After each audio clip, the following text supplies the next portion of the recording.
Вилдановларның гаилә музее да бар. Яңа йорт җиткергәнче дип салынган йортның бер бүлмәсендә урын алган тарихи әйберләрне гаилә күз карасыдай саклый. Армияда служитке армейский темада көпчелек. Анда булган экспонатларга барса да үзебезнең семьяныкы бик кыйммәтле әйберләр юк. Бүген көндә инде безнең кеше шуңа күчте булган җыелган итәргә. Әле таптам бу шулайтам. Эпи бабайлардан калган әйберләр инде. Монда иске телефоннар, керосин лампалары, шүлмәк, күмер үтүге, элекке кечер фотоаппараты, тукмак, игәү, шүкеш, граммофон, видеокассеталар заманынан калган видеомагнитофон, иске телевизорлар бар.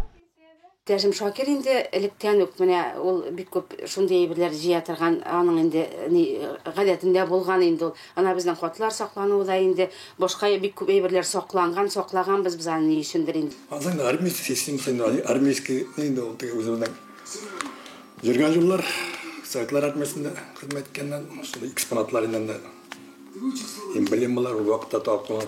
Әткәнкеләрнең медальләр инде сондыкта уйната тиештеләр. Бу балаларга аларга белеп торга тиешләр, белеп үсәргә тиешләр.